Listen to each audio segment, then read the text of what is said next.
I think it's really important that they got to get over the line. If they get over the line, like I've said many times, I think that is the only question mark about this group of players, is the mentality to be able to get over the line. But like you said, we did it at Blackburn. We finished fourth. We didn't really believe.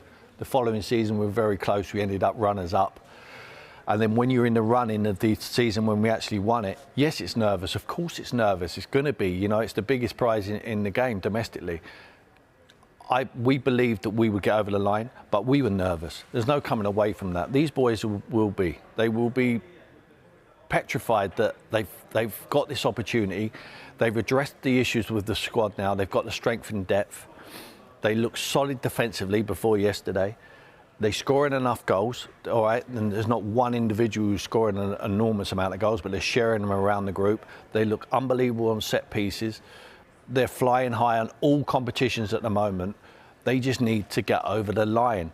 But that's almost the biggest thing to do. It's the biggest thing because they know the questions what people are asking. And when they're getting booed by the home fans, even their home fans are probably questioning it now, which is going to be even more difficult for them to overcome. Well, what did you make of the booing? Because you've just said that they're flying on all fronts. It's frustration. I understand. They're frustrated. As final whistle, I mean, it's the first time they lost in the Premier League all season at home.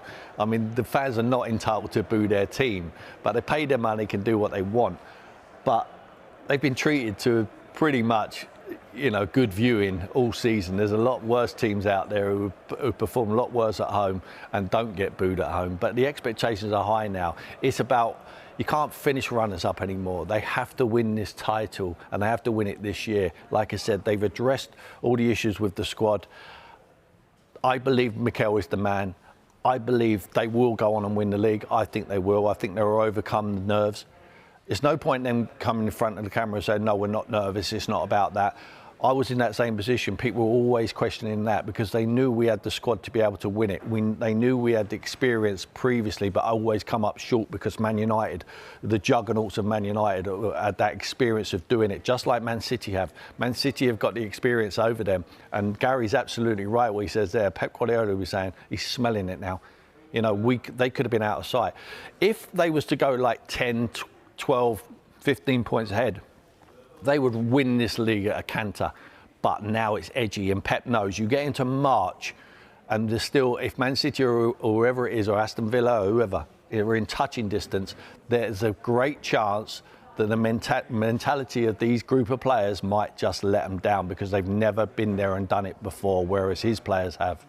Sky Sports is a partner with Finalysis to discover true fan opinion. What did you think about the booing at the end of the game?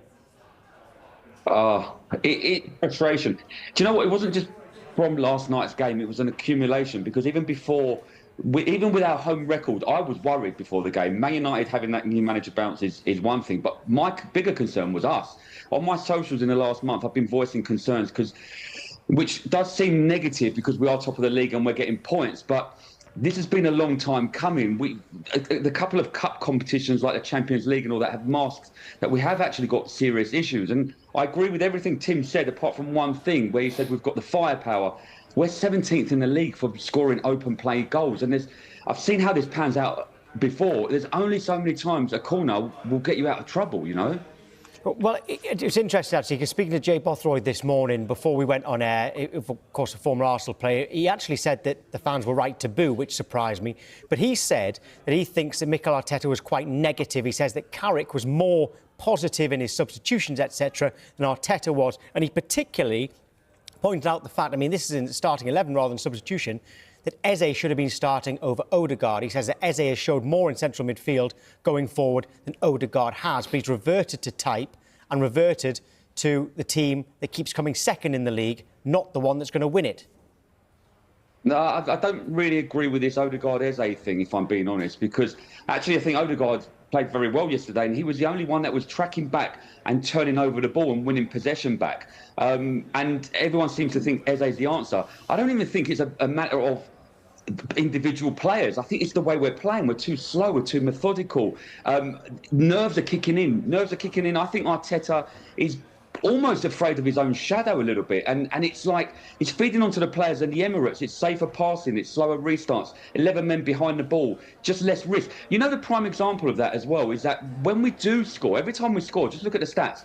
We drop off 10 yards, our pressing drops, and we concede possession. We're happy to sit back, soak pressure, like you said, against Wolves the other day.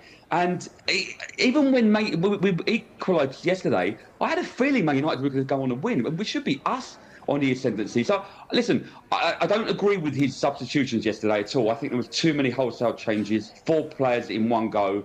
And half the time he doesn't make any subs. And the one thing I do disagree with Arteta is his kind of squad management. I mean, Zubimendi's played more games than anyone, and why did he have to play 90 minutes midweek? But a lot of the fringe players aren't getting enough games, and then when we needed a goal, he's whacked them all on at the same time and expects miracles. That's not going to work either. I thought he went early on the subs, 58 minutes, 4 substitutions. It's the only criticism, but you know, hindsight management's very, very easy, by the way.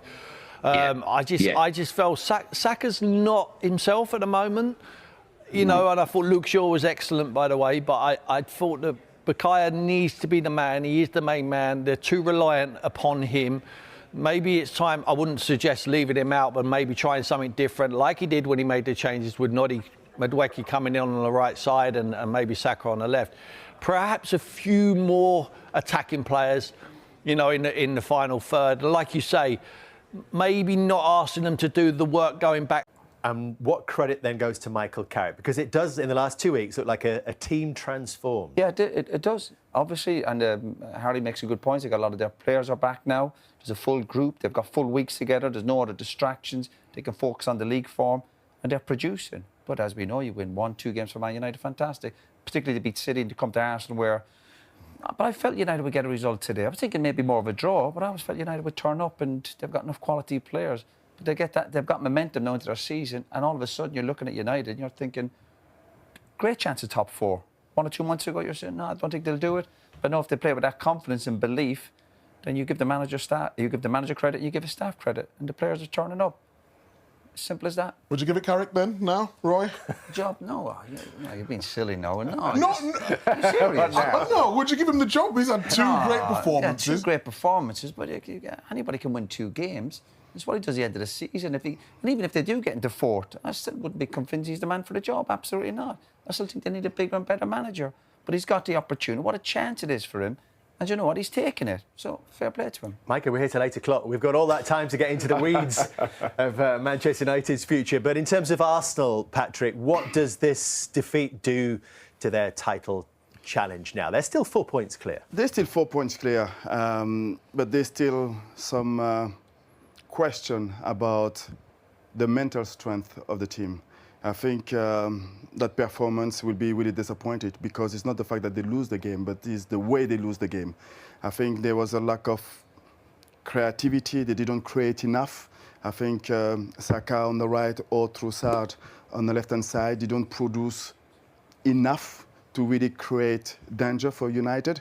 So they will be, I think, in this situation, a leader to lift the spirit of the team.